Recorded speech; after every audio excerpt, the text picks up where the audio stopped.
ورحمۃ اللہ وبرکاتہ۔ الحمد للہ وحدہ والصلاة والسلام علی من لا نبی بعدہ، اما بعد۔ اسٹیج پر جلوہ افروز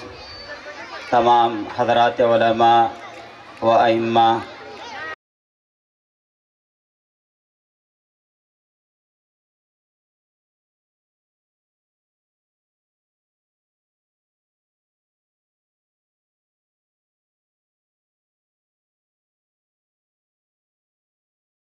تاثرات کے طور پر چند گزارشات اور اعلانات آپ کے گوش و گزار کرنا ہے۔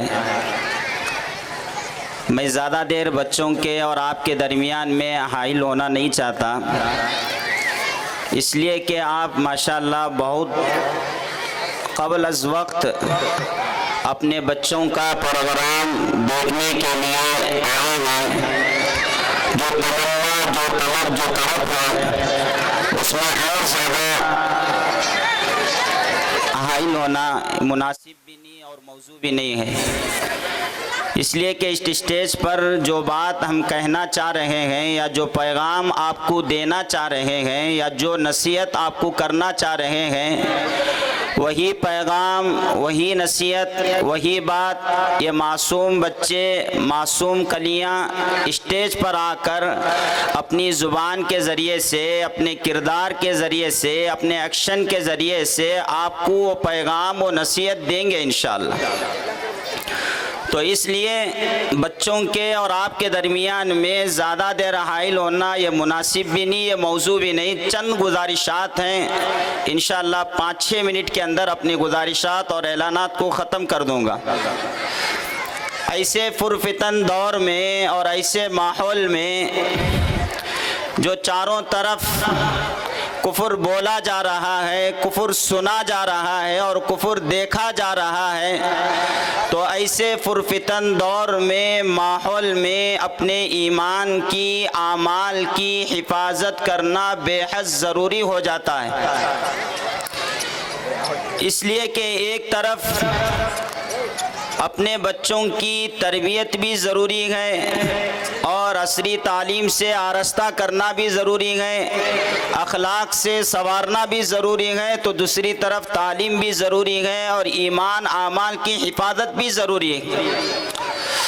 تو اس لیے ایسے ماحول کے اندر اپنے ایمان، اعمال اور خاص طور پر بچوں کی اور آنے والے نسلوں کی ایمان، اعمال کی حفاظت کی ذمہ داری بے حد ہو جاتی ہے۔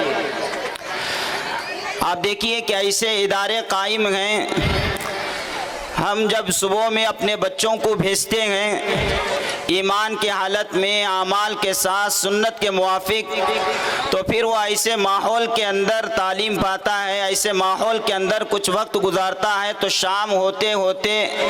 ایمان کے خلاف، اعمال کے خلاف ایسے کام کر دیتا ہے زبان کے ذریعے سے، اعمال کے ذریعے سے، جس کا شعور بھی نہیں ہوتا۔ تو اسی لیے مولانا علی میاں صاحب ندوی رحمۃ اللہ علیہ نے آج سے تقریباً 25 سال پہلے جب یو پی کے اندر سورہ نمسکار کو اسکولوں کے اندر زور دیا جا رہا تھا، تو حضرت کی دور اندیشی یہ تھی اور اسی وقت کہا تھا کہ لوگوں اب مدرسے تو ہیں الحمدللہ اپنی جگہ پر، لیکن ایسے ادارے، ایسے اسکول اور ایسے کالج کی ابتدا کرنے کی، آغاز کرنے کی، شروعات کرنے کی ضروری ہے جہاں پر ہمارے بچے اس ماحول کے اندر رہ کر، اسلامی ماحول کے اندر عصری تعلیم کو پا سکیں، اسلامی ماحول کے اندر دینی اعلیٰ سے اعلیٰ تعلیم اور ایجوکیشن پا سکیں، یہ بہت زیادہ ضروری ہے۔ ورنہ بچے پیدا کریں گے ہم، ان کی ضروریات کو پورا کریں گے ہم، تربیت کریں گے ہم، اور جا کر ان کے ہاتھ میں دے کر آ جائیں گے، تو پھر وہ غیر محسوس طریقے سے ہمارے بچوں کے دل و دماغ کو بدل دیں گے، جس کا احساس تک نہیں ہوگا۔ اسی لیے حضرت مولانا پیر صاحب رحمۃ اللہ علیہ بڑی ضخیم کی بات لکھی ہے، کہا کہ نصاب کے اندر سب سے بہترین کتاب قرآن مجید ہے۔ اگر قرآن مجید نصاب میں شمار کر کے پڑھایا جا رہا ہو اور پڑھنے کی جو جگہ ہے سب سے مقدس اور بابرکت جگہ کعبۃ اللہ کے سائے میں ہو، لیکن پڑھانے والا عیسائی یا مجوسی یا کوئی اور ہو، تو پھر نصاب چاہے قرآن مجید ہو، جگہ کعبۃ اللہ کے سائے تلے ہو، لیکن وہ بچوں کے ذہن کو مجوسی بنا دے گا یا عیسائی بنا دے گا یا نصرانی بنا دے گا۔ اور اس کے برخلاف پڑھانے جانے والی بائبل ہو اور جگہ جو ہے چرچ ہو، لیکن پڑھانے والا ایمان اور اعمال سے آراستہ ہو، تو ضرور بھی ضرور بائبل پڑھا کر بھی چرچ کے اندر وہ بچوں کو ایمان اور اعمال کا پابند بنا دے گا۔ تو بس مختصر یہ کہ ایسے ماحول میں، ایسے ادارے، ایسے پرفتن دور کے اندر یہ اسکول ہمارے لیے بہت بڑی نعمت غیر مترقبہ ہے، اور ایسی بڑی نعمت ہے کہ فخر کے ساتھ یہ بات کہی جا سکتی ہے کہ صرف ہمارے تعلقے میں نہیں، پورے ضلع کے اندر تحدیث بالنعمہ کے طور پر یہ بات کہی جاتی ہے کہ پورے ضلع کے اندر ایسا مماثل ادارہ اور ایسا مثالی ادارہ شاید کہ آپ کو نظر آئے، جہاں پر چار دیواری کے اندر عصری تعلیم کے ساتھ اسلامی ماحول میں دیا جا رہا ہو، اسلامی کلچر میں دیا جا رہا ہو، اسلامی تہذیب و تمدن کے ماتحت میں نگرانی میں دیا جا رہا ہو، شاید کہ ایسا ادارہ آپ کو مل سکے۔ تو ایسا ادارہ ہمارے لیے بہت بڑی نعمت ہے، اس کے تعاون کی اور اس کے ساتھ دینے کی اور اسے ہاتھ بٹھانے کی اور آگے بڑھانے کی بے حد ضروری ہے۔ بس مختصر یہ کہ ایسے ایسے اس کے اندر کارگزاری ہیں، آپ کو سناؤں تو دنگ رہ جائیں گے۔ ایسے ادارے کے اندر پڑھنے والے چند معصوم بچیاں اپنے گھروں کے ماحول کو بدل ڈالا ہے۔ ایک معصوم بچی اس ادارے میں پڑھ کر اپنے گھر جاتی ہے، اور جانے کے بعد گھر کا ماحول نہیں تھا، تو بچی کو جو ہے کھانا کھلانے کے لیے کبھی ٹی وی دیکھا جا رہا ہے صوفے سیٹ پر، کبھی پلنگ پر بٹھا کر کھلایا جا رہا ہے۔ تو بچی یہاں تو پڑی ہوئی تھی دسترخوان بچھانا۔ آج بھی آپ دیکھیے جتنے اسکول ہیں سارے اسکولوں میں کھانے سے پہلے الگ الگ بولا جاتا ہے اور دسترخوان کے بغیر کھلایا جاتا ہے۔ آپ آ کر یہاں دیکھ سکتے ہیں دسترخوان بچھایا جا رہا ہے اور ہاتھ صاف کیا جا رہا ہے، اور پھر بسم اللہ دعا پڑھ کر سامنے سے کہنے کو جو سنت کے موافق ہے اس کو تلقین اور ترغیب دی جا رہی ہے۔ تو بچی کے ذہن میں، دل و دماغ میں وہ بات بیٹھی ہوئی تھی، تو اپنے والدین سے کہنے لگی کہ امی جان ٹی وی دیکھتے ہوئے کھانا نہیں ہے، صوفے پر بیٹھ کر کھانا نہیں ہے، دستن کے بغیر دسترخوان بچھائے بغیر کھانا نہیں ہے، تو آپ دسترخوان بچھائیے، دعا پڑھائیے اور بسم اللہ بول کر مجھے کھلائیے کہ اس کھانے کے اندر برکت ہوگی۔ یہ بچی کے یہ کلمات سننا تھا کہ والدین کے آنکھوں میں خوشی کے آنسو آ گئے کہ ہم تو اتنی زندگی گزار لیے سنت کے خلاف، اور یہ معصوم بچی صرف 5-6 سال کے اندر اتنی بہترین تربیت پائی ہے، تو خوشی کے آنسو نکل گئے۔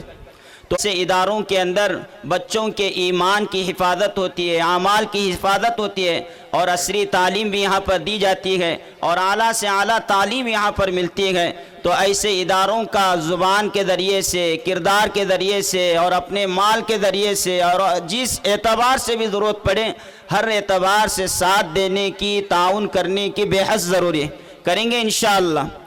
تو دوسری گزارش یہ ہے کہ ماشاءاللہ اب یہ معصوم بچے جب آپ کے سامنے آئیں گے، پیش کریں گے، تو یہ پیغام دینا ہے کہ صرف گانے کے ذریعے سے یا میوزک کے ذریعے سے یا ڈانس کے ذریعے سے ایموشنل نہیں کیا جاتا، بلکہ سنت کے ماحول میں رہتے ہوئے اسلامی نظم کے اندر، نعت کے اندر بھی آپ حضرات کو ایموشنل کیا جا سکتا ہے۔ تو آپ سرسری نظر سے نہ دیکھیں، بلکہ اس کے اندر ایک پیغام ہے، ایک نصیحت ہے، اور ایک آپ کو ایک بات بتائی جا رہی ہے کہ یہ چیز فالو کرنا ہے، اس چیز کو اپنانا ہے۔ تو جب بھی بچے آئیں گے آپ جو ہے اس کو سبحان اللہ، الحمدللہ، اللہ اکبر اور بارک اللہ کے الفاظ کے ذریعے سے ہمت افزائی کریں کہ آپ کے وہ جملے ختم ہو جائیں گے لیکن اس پر ملنے والا اجر و ثواب باقی رہے گا۔ تو اس کے لیے دوسری گزارش یہ ہے کہ ماشاءاللہ جو بچے یہ آ کر پروگرام کریں گے تو اس میں اساتذہ کا بھی بڑا رول ہے،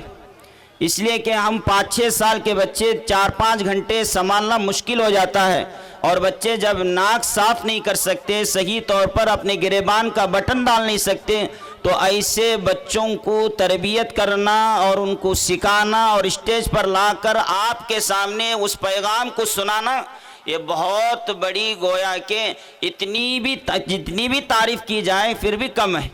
تو اس میں اساتذہ کا بہت بڑا رول ہے، تو ان کی بھی ہمیں داد دینی چاہیے، ان کی بھی ہمت افزائی کرنی چاہیے۔ اور تیسرا ایک آخری اہم اعلان یہ ہے کہ ماشاءاللہ آئندہ سال کے جو داخلے ہیں وہ ابھی شروعات ہو چکے ہیں تو محدود ہیں، اس لیے کہ بہت سے مرتبہ ایسا ہو جاتا ہے کہ داخلے کا بعد میں اعلان کے بعد بہت سارے آتے ہیں کہ ہمارے بچوں کو لو، ہمارے بچوں کو لو، تو اس لیے شروع ہی میں اعلان کیا جا رہا ہے کہ جو آئندہ سال اپنے بچوں کو اس ادارے میں داخل کروانا چاہتے ہیں، الحاج محمد آصف صاحب پھنی بند، ان سے رابطہ کریں اور آئندہ سال کے داخلے کا اپنے بچوں کے لیے یقینی بنائیں۔ تو یہ چند گزارشات دعا کرے اللہ تبارک و تعالی اس ادارے کو دین دگنی رات چگنی ترقی عطا فرمائے، بد نظروں کی بد نظری سے اللہ حفاظت فرمائے، امین۔ وآخر دعوانا الحمدللہ رب العالمین۔